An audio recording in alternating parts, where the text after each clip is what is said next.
Hello and welcome. I am so excited to introduce today's guest, Adrienne Green. She is a seasoned entrepreneur and real estate investor with a profound passion for guiding others on the transformative path to financial freedom. Adrienne's story began as a teacher with a negative net worth, and today she stands as a testament to the life-changing potential of real estate investing. With a diverse portfolio spanning single-family homes, long-term and short-term rentals, RV parks, and syndications, Adrienne brings a unique analytical mindset to her approach, leveraging her background as a former financial analyst and math teacher. Adrienne treasures the time freedom that financial independence affords her and her family. Whether spending quality moments together or embarking on global adventures, they have set some ambitious goals, aiming to visit all 7 continents and all 50 states before the kids are grown up. As a captivating speaker, coach, and workshop facilitator, Adrienne offers a straightforward, business-minded approach that promises tangible results when applied to your life. Let's dive into her story and her mission to share her experience, helping others avoid the common pitfalls on the journey to financial freedom. Adrienne, welcome, and thank you for joining us today. It's a pleasure, Tracy. Thank you for having me. Yeah, why don't we start out by having you share a little bit about your discovery of financial independence, financial freedom, and what your journey was like to get there? Sure. Well, it really is my story of financial freedom is a lot of the story of real estate investing, I think. And we started out we kind of fell into it. It wasn't like I had this, as much of it as I'm a planner, it wasn't like we had this great plan. We started out with, we bought a house and we never went in the basement for like a few months. And we're like, we could rent out that basement. We're not even using it. And we could just make some extra money on the side. And so that's how it started, with an extra $1,000 a month from renting out the basement. And we realized, wow, this is really easy. Like, this is the easiest money we're making. And it snowballed from there. Awesome. Can you share, were there any like pivotal moments that led you to like go down that path of real estate investing, and maybe some challenges that you overcame through that process? Sure. So from our basement rental, we then evolved to local condos, because we lived in Northern Virginia at the time. It was not an investor-friendly market.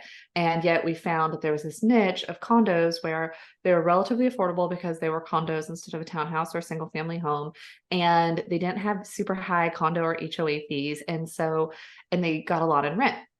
So we, again, weren't thinking big. We didn't like have a mentor or, big strategy. We're just like, oh, let's go from renting our basement to, hey, we can save up. We can buy these pretty affordable condos. They're in the black, they're appreciating. And we did that. And I think what was a big jump from there is as we learned and evolved, and we learned about long distance real estate investing, right? Mm-hmm. And not having to invest only where you lived, right? That was a huge evolution for us. In terms of our investing, we went from that to a short-term rental in Myrtle Beach. And again, it was not some big strategic plan. We actually had lost in a multiple offer situation on another condo in Northern Virginia. So we had the pre-approval ready to go, and we happened to be in Myrtle Beach on vacation.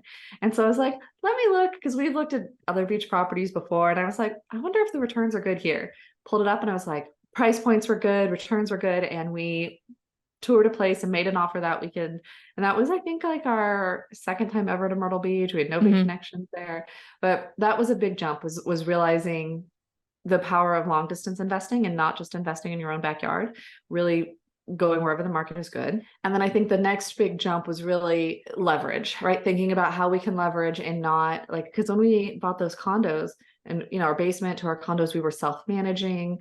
We were, we'd hire a handyman, but we'd go and check them all ourselves and things like that. And part of switching to long distance was having to let go a little bit and leverage using other people, which is really, really powerful. I love leverage as in terms of loans, as the money multiplier, the return multiplier, and then leverage with other people in terms of that time multiplier, and that impact multiplier is powerful as well. Yeah, that's so huge when you talk about the time multiplier. I think sometimes we always sort of default to this idea that like we have to do everything ourselves. And the sooner that we can come to that realization that by leveraging other people and their skills, knowledge, and abilities, and we can pay them to take care of those things so that we can focus on the things that we're really good at, really opens that door to being able to grow and scale.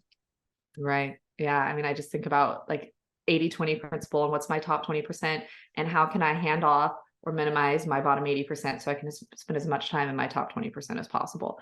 But that's an evolution. Like I've worked on that for years and now I'm like, that's where my mind goes.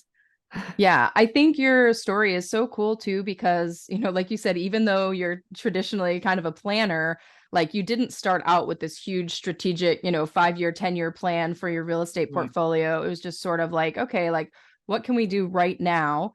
We have this space, we're not utilizing it. Let's put it to work. And then once you did that and went through those steps, you realized, oh, this is actually pretty easy. How can we replicate this? And then did it again. And then it's like, once you open your mind to the idea of real estate as a tool to grow wealth, I mean, the sky's the limit, right? Like there's a lot of real estate in the US, and different opportunities. And so I see that, you kind of have done a number of different things within the real estate space. Can you talk about maybe a specific deal or project that was either really challenging or really rewarding? And what insights you gained from that? Well, I think kind of like you said, Tracy, the first thing is it's a testament to how powerful real estate investing is that even going in with no major plan, it has been transformational for us, like for myself and my husband, and that what we were able to accomplish having no plan at the beginning, right? Or kind of going with these, here's a great opportunity, let's dive into it. But each time I will say, when we do that, there's a huge learning curve, right? Because we haven't spent a ton of time necessarily analyzing and evaluating and everything like that. So like our first short-term rental that we got there in Myrtle Beach, it wasn't like we thought, oh, let's get into the short-term rental space. Let's evaluate it. Let's look at best practices. It was like, oh, hey, this looks like good returns. Let's get in. Let's jump in and learn to swim as we're there. And so that was challenging. We toured that place. We bought our first short-term rental in Myrtle Beach when I was pregnant with our third child. And so we get under contract while we're in Myrtle Beach, leave, close remotely, come back down a couple months later to stay for a week, tour, check on things, get handyman in there and stuff like that. And it was rough. It had looked okay when we had walked through on that tour, but I mean, like, how quickly you go through showings, right? And then it was like, wow, this cleaner needs to be fired. We need to buy all new linens. We need to get this thing painted. Like, when you actually look under the hood of the car kind of thing, it was rough. And we had to figure out best practices for managing short-term rentals. And it was a pretty tough learning curve there. That being said, it is possibly like it might be our highest return property at this point. That one, now that we've had it for a few years, because we bought it in 2019. And so I'm glad we did it. And yet it was work, and it was definitely like challenging along the way for sure. Yeah, I think that's really important for all of us to understand too, that like, I think it's easy for us, if we've been doing real estate for a while, to kind of make it seem like, oh, it's so easy. You just buy this property and money starts rolling in. One of my mentors always makes the joke that like, rent checks are just going to start like hitting you in the face. Like it's just gonna be like money flowing everywhere, and it's like, it doesn't really work like that in most cases, right? Like there's going to be a learning curve. You're going to have to figure things out. It's not going to be a smooth road, but knowing that over and over again, it is a repeatable process, that each deal that you do, you learn something, and then you have that and you go into the next deal with that much more information and knowledge, and kind of make better decisions, and kind of learn how to build in those efficiencies as you go. Right. Yeah, I mean, thinking of that Myrtle Beach, like specifically for me, and to have an analogy, it's like my 6-year-old kid loves baseball. He's playing little league. Even at 6, I've seen his progress from when he did like t-ball to now he hits coach pitch, right? And he's going to evolve, and they're going to start pitching their own balls. But the thing is, nobody's going to jump in at those higher levels and succeed if they haven't done the basic ones. And so often that's a challenge people have, is they want to get in at these fancy ones. But like for me in Myrtle Beach, our first one, I think we paid around 175 grand for that house. And it wasn't super expensive. It's a 2-bedroom, 2-bath. It's a 3-minute walk to the beach. It was great. And that being said, it wasn't like this big fancy, it wasn't like, what you're going to see on Instagram or whatever. Now we learned from that. And now we have 2 gorgeous, like, let's say Instagrammable houses in Myrtle Beach that are on the beach, but it was like we got there over Right. time. You And wouldn't have then been when we able to had to start there. exactly, like we had the connections, we had the resources. We knew now, okay, when we buy a house, it's going to be a hot mess. We're going to have to get the handyman in. We're going to lose time to painting and fixing it up and all that stuff because we had that experience and we were able to now build it into our plan. Yeah, I think getting out there and, ultimately stop sitting on the sidelines, stop watching what everybody else is doing and start taking action and actually get in the game. And the sooner you can Mm-hmm. get into the real estate game and actually start investing, the sooner you're going to be able to take off with your portfolio. Oh yeah, yeah. And people also Now, think, oh, I don't have enough money. And it's like, there are ways you can get in with anything, even if you're doing lending or something like that. There's a way to get in the game with whatever you do have. absolutely. And a lot of times, I mean, first getting started, if people don't have money, partnering, like there's tons of people who have, money, but maybe don't have time. So if you've got the Mm-hmm. time to do the work, a lot of times there are partners that you can find that way as well. I know, over the years, you guys have built a pretty diverse portfolio. Can you talk a little bit more about like once you started, things going, like did you Mm-hmm. eventually come up with a like specific plan for diversification, or how have you guys approached that? It's a great question. And part of it has been our initial portfolio was very much built on growing our net worth, right? Hmm. Like we've always been in the black. I mean, personally, and I get different people, different things. I don't believe in holding a property that you're paying someone to live in. So I always wanted to be in the black, but they weren't going to be like double digit cash on cash or anything like that. It was Northern Virginia, not a great real estate investing market. And honestly, I have sold everything I've had there and I'm not buying there anymore. But our initial portfolio was very growing our net worth, very much an appreciation market. And so part of our evolution with our strategies was to get some balance with that and to get some things that were going to help with the cash flow side so that we had a more balanced portfolio. And so short-term rentals helped do that. I will say part of the short-term rentals was also so that we could use them ourselves, right? There is some Mm-hmm. benefit to that.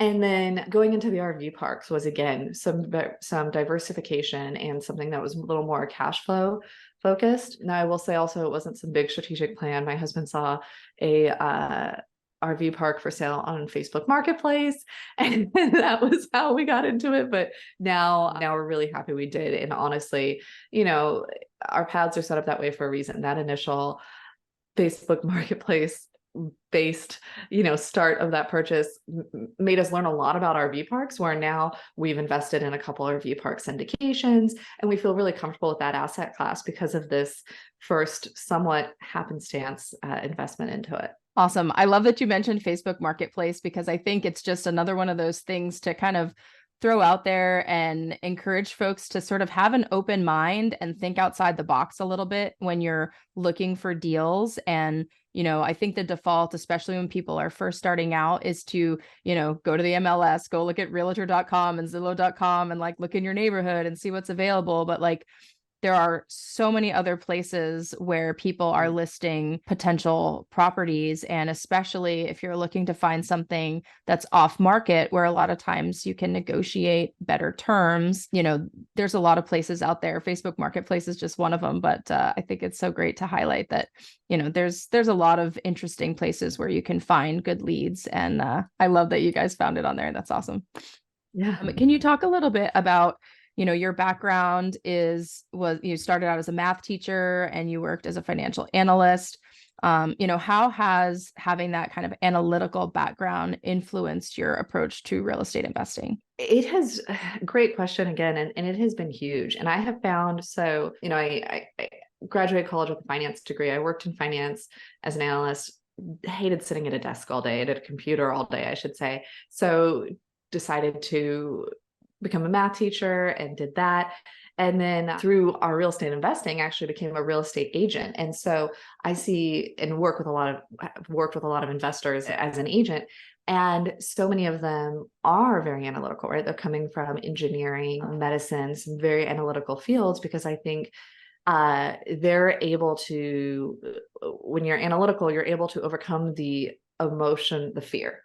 That's what it comes down to, the emotion of fear. And that's the biggest challenge I see when people aren't analytical and they're not able to understand or really feel the value of the numbers that can come from real estate investing, it can be scary. I mean, I remember as a very logical person, when we started renting out the basement, I was like, what if there's awful people there? What if it's miserable? What if they're loud? What if they're scary? Like, they're going to be like, yes, it's its own living space, but like they're walking through the backyard to get there. Like, I was terrified of the unknown. And then we rented it out, and it was like, there was this nice little family. And it was this nice little family with these young kids. They were super sweet, and nothing but good things came of it. I mean, yes, sometimes like I could hear their TV or whatever, but for $1,000 a month, hearing a TV sometimes was well worth it, right? Yeah. But I think what helped, there's so much when it comes to analyzing deals, but at the end of the day, what I see the analytical people are able to do is get over the fear of the unknown, the fear of failure, all those fears that can come up when somebody is trying to first pull the trigger in real estate. Yeah, that fear is very real. And I think one of the things coming from the military background that I think has helped me, and there's quite a few people from the military that get into real estate when they get out, or even while they're still in. And I think it's that same thing of, we have this ability to like assess risk, and it's a huge part of what we do in our job, is to put some sort of numbers or measurement to what that is, and then approach it very logically with mitigation strategies to how can we reduce as much of that risk as possible, to where once you can put it in those terms where you can kind of quantify it, then you're able to look at it from that perspective of, okay, like, sure, there's always going to be risk in any of these transactions. There's always a risk you're going to get a terrible tenant. There's always a risk that something is going to break, but there are things that you can do and steps that you can take to be proactive with your maintenance, or to hire a property manager to screen your tenants, or, whatever it is, but, to reduce those risks to, while there's still technically a possibility, the likelihood of them decreases significantly by putting those processes in place. So, Yeah. that's definitely very relatable, and I think is a great way to frame it, in terms of like acknowledging that fear is real, and it's not something that you can just be like, oh, just, don't pay attention to that. Like, the better that you can kind of acknowledge it, and then put steps and processes into place to, to kind of mitigate it and move beyond it, I think is awesome. Yeah. Now, for those folks who maybe aren't as naturally analytical, do you have any recommendations as far as like tools or tips or tricks or whatever, what might they be able to do to kind of still get into real estate and figure out a way to get past that fear? Right. Well, I think things like listening to podcasts like this and hearing people's stories is really a great strategy, because the biggest thing that makes it scary is that it's unknown. And that was something that like helped when we first got started. What made it doable at all is that a couple of my husband's coworkers had rented out places, like they moved on, kept their old house, and rented it out. So I knew a few people who were everyday people who were landlords. Mm-hmm. And I could just think of, if they can do it, I can do it. Right. And so I think that if you don't have people in your life, like I didn't have people in my family who were real estate investors, like that wasn't in my natural community. And so if you're like that and you weren't raised with people investing in real estate, if you can ask around, go to a networking event, find people who are doing it, see what their worst case scenarios are, see if they still think it's worth it, or listen to podcasts like this, find an online community and connect with some people there who have something in common with, where you can see what their worst case was. Because, and the funny thing is, and like thinking of that, when we were doing an analysis of something or other, and it was like, we figured, even if some things are a fail, right? Even if you have to go to the plan B, because we have had houses where our plan A hasn't worked and we've had to go to our plan B, or the renovation ended up being double its budget, or things like that. And yet at the end of the day, when you run the numbers on it, it's still okay. And especially if you look at the portfolio as a whole, it's still really darn good. And that's the cool thing about real estate, is the multiple exit strategies, and the fact that even if it doesn't go according to plan, you're probably still going to be okay. You just have to keep doing those at bats as well, because there is an averages aspect to it. But that was kind of a lot there. But I think, finding people who've done it, hearing their stories, and creating a database in your brain of options and strategies and knowledge of the industry. So that takes away a lot of the fear.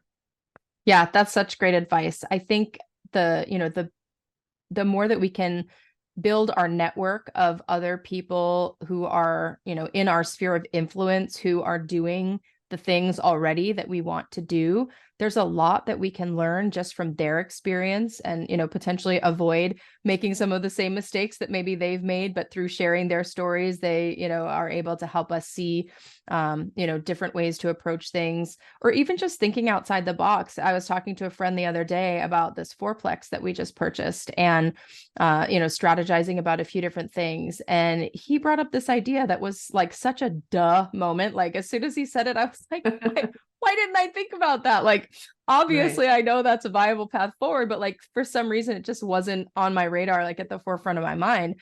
And so I think the more that we can surround ourselves with people who are doing what we want to do, it really helps us to be able to grow and move things forward. And like you said, kind of reduces a little bit of that risk, because we know if and when we get to a point where there's a challenge, we're not, alone on an island doing this by ourselves. Like there are lots of people out there who are, ready and willing to share their experience and help us grow and be successful.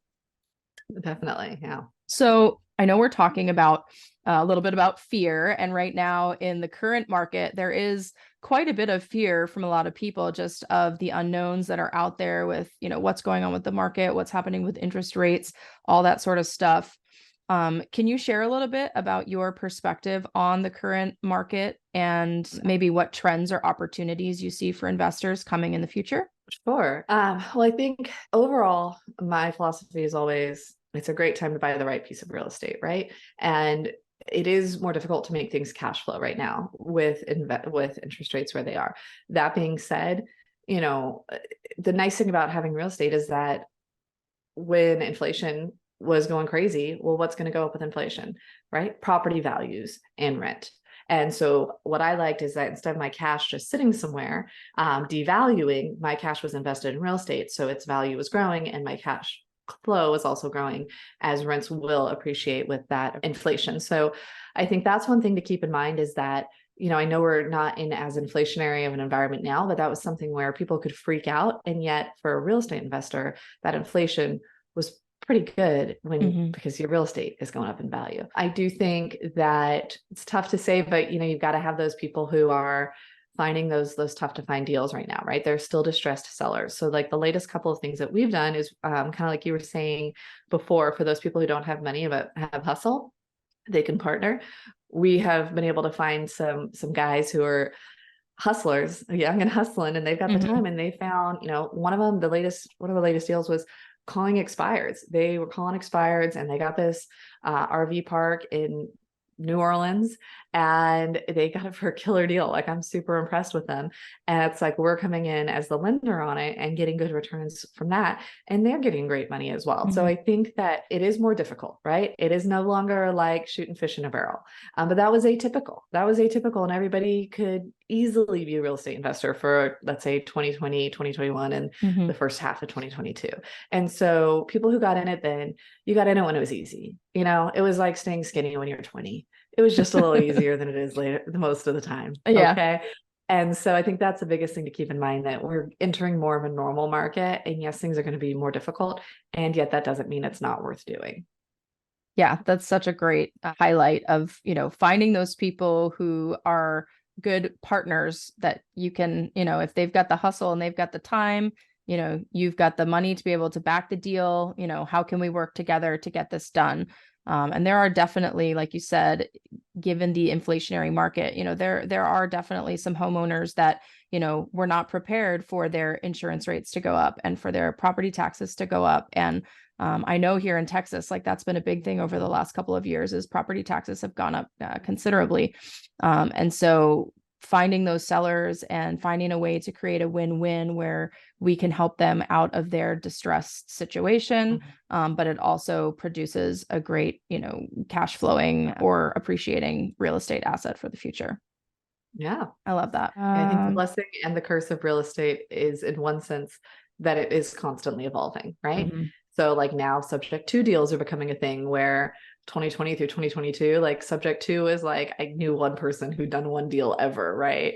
Yeah. It wasn't really happening much, but now it's a lot, it's just, it's evolving. And as long as you evolve with it, you'll be okay. But I get it's exhausting to evolve too. Yes. The only thing that's guaranteed to be sure is that there will be change, right?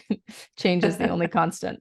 But, as long as we're willing to keep up with it and stay flexible, there is a lot of opportunity for growth. I'd like to shift gears a little bit and talk about some of your other business ventures that you have going on. So, can you talk a little bit more about InvestAway and kind of how you created that and what it does? Sure. So, for perspective, I just sold my real estate team almost a month ago now. So, Congratulations. thank you. And so, that really has freed up a lot of time for things that were kind of on the back burner, and which Mhm. InvestAway was. But InvestAway is an online community and resources for busy professionals looking to create financial freedom through real estate investing. So the focus is really on the people with a high W-2 job, because there are certain strategies that are important for people with high, W-2 earned income to keep in mind. Those tax benefits, those kinds of strategies that don't necessarily apply to everyone. So Mhm. my vision here, what I'm working to do, is have resources for these professionals to help them get those tax benefits. And also the other part of that is, if you are making six figures, multiple six figures, and you really want to be able to walk away from that job, it's great that you have a lot of income to invest, hopefully invest now, hopefully you're not spending it all.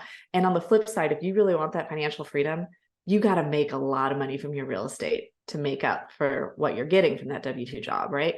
And so it's just different considerations. And so that's really, InvestAway is resources for people with those considerations to help out there. So we're looking to relaunch the podcast that we've had before. And Tracy, hopefully you'll come on and speak there I to would hear. love to. So it's looking to have a lot of resources as a podcast. I also have a service to connect people with real estate agents in various markets. So I know it's really difficult to find a good investor friendly agent. So one of the things we want to offer with InvestAway, based on my experience as a real estate agent, is, and my network that I already have, is let's connect you with a great realtor who really understands investing in these various markets, because the sad truth is that most agents don't. And that's one of my other things that drives me crazy. It's like, these agents should be investing themselves. It's what they do, but unfortunately it's a missed opportunity for many. So having that service to connect people with fabulous investor friendly agents in various markets. And then also just, I guess, kind of doing the education. Yeah, education. And then having that service is where we stand right now. Awesome. And so do you have like particular markets that you've sort of pre-identified as places that you recommend that people invest based on your research, or do you kind of work with each individual to kind of see if there's particular places they're already interested in, or how does that work? Great question. So it's relatively individual. If people typically, because that's what I have found, is that a lot of people have something in mind. Like they're like, oh, my cousin lives in this market, or my mom lives in this market, and it's better than where I live, but it makes me feel comfortable because I know it and I've been there, and then I can visit it and write it off because I'm visiting my investment property. So most people, I'd say 75-80% of people really already have some They have markets in some mind. sort of idea where they want to go. Yeah. Yeah. Okay. That being said, if people don't, then I'm also happy. I mean, like, I moved to Chattanooga, Tennessee in 2020 in part because it was a great real estate investing market. And now I've owned several properties there. So, where like I said, I've had great experience in Myrtle Beach, or know other investors in other good investing markets. And so happy to make some suggestions based on what people want, because there's also different markets are good for different strategies as well. So yeah, great point. And then you have another business called Workergenics. Can you tell us a little bit about that? Sure. So, I mentioned leverage earlier, and one of the things that I've really used with leverage a lot is virtual assistants. And I started that several years ago with my real estate agent business, and just saw how powerful it was. To be honest, it's what allowed me to go from being a solo agent to having a team that I have then sold. The virtual assistants was one of the key factors of leverage that allowed me to multiply the business in that way. And so, having seen how impactful it was for myself, my husband and I started this virtual assistant business. So we saw all the issues because, everybody says, oh, I've got a VA. Oh, yeah, my VA did that. let me tell you, they're not kind of like in real estate where sometimes they don't share the They're not horror all stories. created equal. They don't tell you about when the VA ghosted them, right? Or when the VA always has these excuses to not work, or, or when the VA was doing two jobs at once, which means they weren't really doing either one, but they were charging them both, right? Mm-hmm. So we saw all these issues and started a virtual assistant business to address that, right? To kind of solve those problems, and be a full service agency. So most of our clients are in the real estate space, real estate investors, real estate agents, developers, syndicators. We've got a group of guys who syndicate RV parks.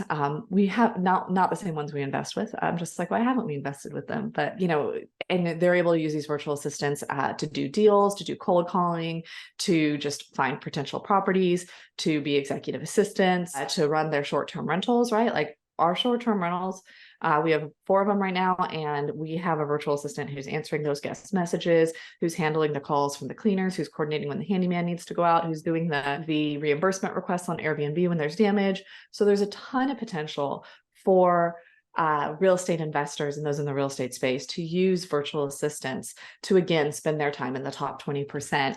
And so it's really a joy to be able to help them do that. I love that. I am definitely at that point where I have started identifying the tasks that I want to hand off to somebody else. And, this has been a major year of transition for me, going from retiring from the military and kind of going full on into real estate and figuring out, where do I want to focus my energy and attention within the real estate space and kind of, build out my brand and do all of that. And so I'm definitely at that point where I want to start transitioning tasks to virtual assistants so that I can focus my energy and attention on that 20%. So I love that there are businesses out there like yours that are kind of doing the hard work of like finding the people and, getting that all organized so that when people are ready to hand things off, like all of the hard work has been done, and we can partner with people like you to find the right fit for the VA that can meet our needs. Exactly. That's Yeah, awesome. there's so much in that lower 80%, right? Like thinking of you, Tracy, the podcast editing, maybe the podcast scheduling, posting on social media, like even just all that stuff. It's just like, you can do it. And yet is it your top 20%? Right. It's all like time intensive tasks. And I'm glad that I've had the time to kind of do it myself for a period of time to like understand what it entails and, the pieces of it that I don't mind doing or that are worth my time versus like the pieces like the video editing, for example, that like, I mean, technically, yes, I could do it, but it takes me so long. And there are so many other things that I could be doing that would be a better use of my time. Right. So definitely looking forward to kind of transitioning some of those tasks over the next few months and seeing, how that will enable me to continue to scale and grow my business. So it's definitely exciting. Excited. Yeah.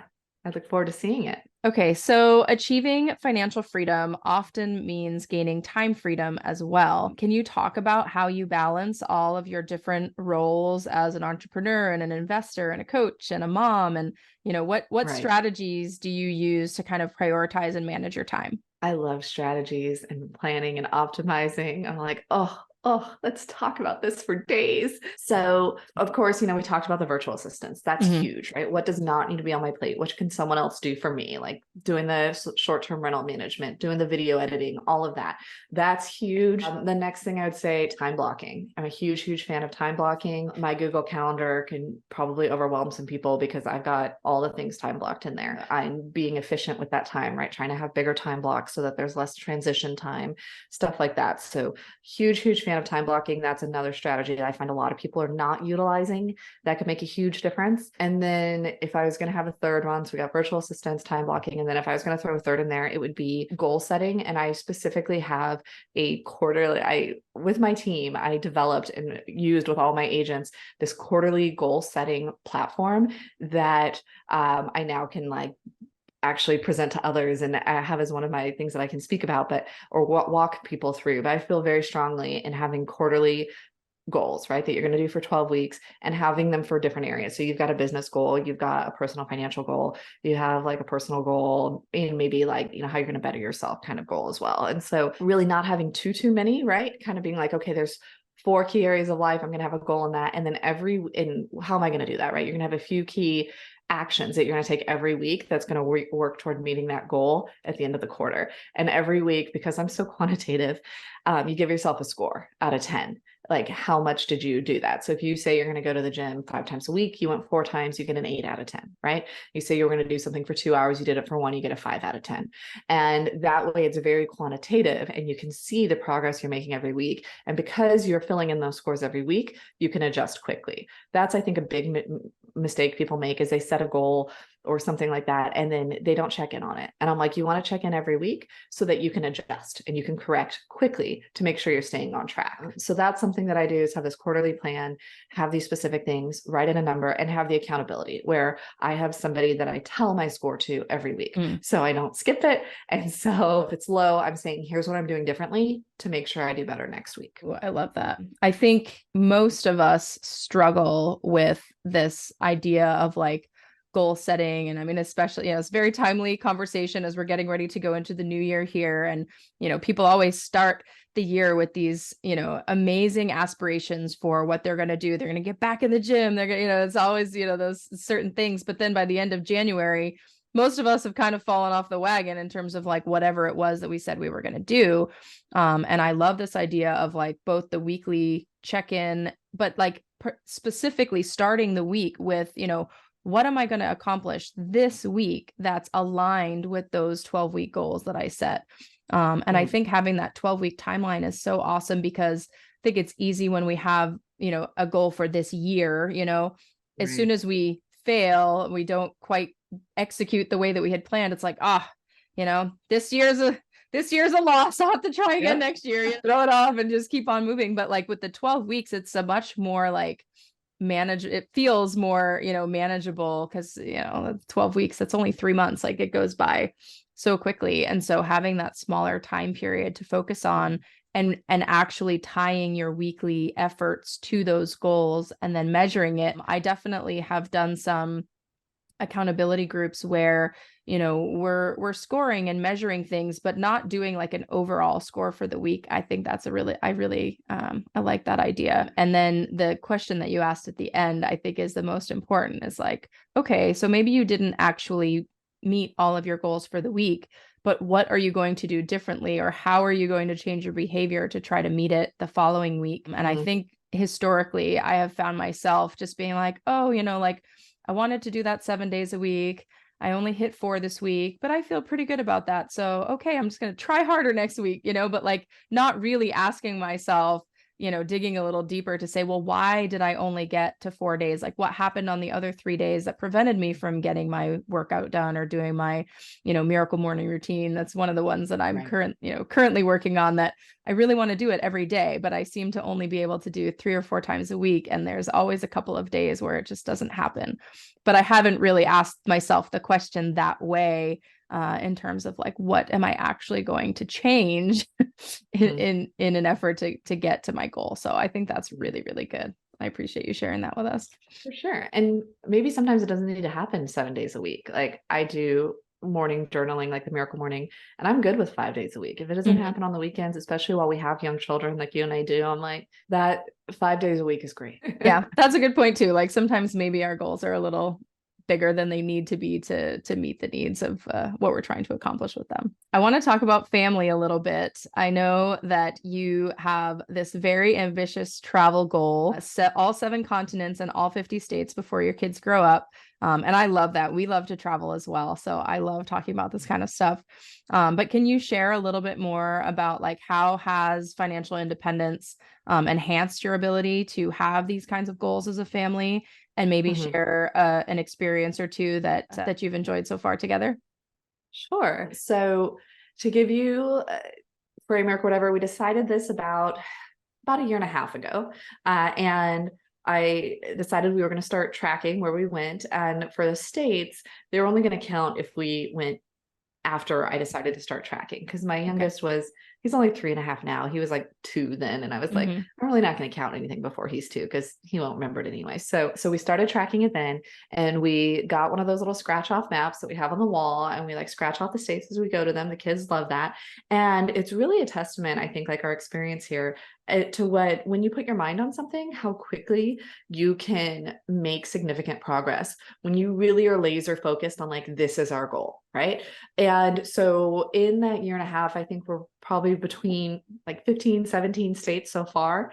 And we're going to get another 5 or 6 next year. And that's even with, we're going to go start traveling abroad in the middle of next year. So, when you really focus on something, you're able to make significant progress on it rather than dabbling in a lot of different areas. And then in terms of, it came about because I love to travel. I can have some bigger thoughts about, oh, how travel teaches our children and all these things, and it does, and it's great. And at the end of the day, it makes me happy. Yeah. I enjoy it. And so it's a little, one of the more selfish things that I've set up for our children or for our families, because I just love it. The biggest financial freedom factor that's contributed to us being able to do this is really that time freedom, because honestly, it hasn't cost us a ton of money to visit all these states that we have visited. We did get like a camper trailer summer of 2022, and several of the states we visited have been with camper trailer trips, which, they cost more in gas, but the nightly rate is really inexpensive. So especially as a family of 5 with 3 kids, it's made it really affordable in terms of, cheap nightly rate, able to make food in the camper. So it really hasn't cost a ton of money.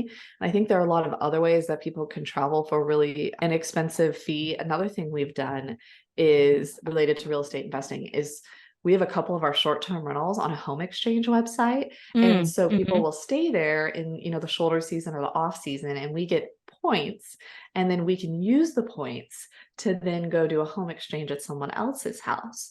And so that's another way that we've been able to do a few trips, and it's not really costing us anything to stay there once we're there. Yeah, you just have to get there. Yes. But the biggest thing that's been that's allowed us to do it is the time freedom that comes from real estate investing and having our own businesses and having real estate investing. So we don't need to report to a boss, right? Or clock in or have only so many vacation days. That's come all from real estate, like us having our own businesses. Like my husband was a computer engineer with a W-2 job. I was a teacher before. And so the ability to really have our time freedom has come directly from real estate investing. And that's what's allowed us to do the visits, the travel we've done so far.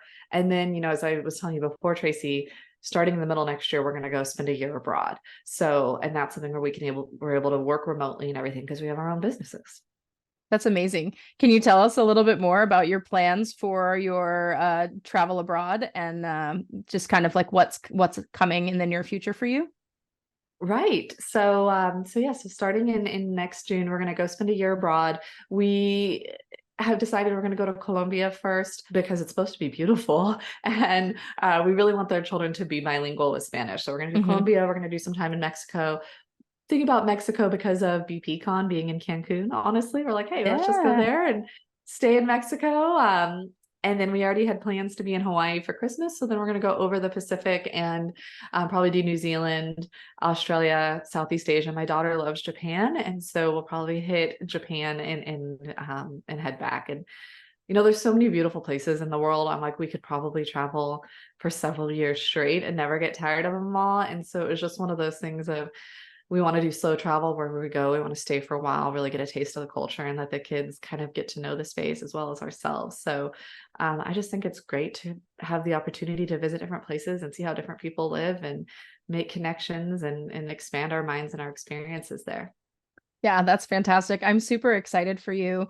We lived in Singapore for, 2017 to 2020. So both of our girls were born over there, and we traveled pretty extensively throughout Southeast Asia and did, Australia, New Zealand, Indonesia, all of that. And it is such like every place is full of this like rich culture and history. And that idea of slow travel is so good. And it's like the one thing that I really want to go back and do more of because, for example, we were in Bali for like 5 days and it was absolutely incredible. But it was like 2 or 3 days at the beach and then 2 or 3 days in like the jungle area. And it was just barely scratching the surface, and so I want to go back and stay for like a month or two, and like really experience the culture and get to know the people. And but even just with those little tastes, we did a lot of like 3 to 4 day weekend trips, and then we did bigger, like 2 weeks in New Zealand and a couple different trips to Australia. And all of them have just left me with like wanting more, right? So I am super excited for you. And if you have any questions or want any recommendations, I'd be happy to share some of my personal favorites. But yeah, that part of the world is just amazing, and I'm sure you guys are going to have an awesome trip. So I can't wait to hear more about it. I'll definitely be hitting you up for some recommendations.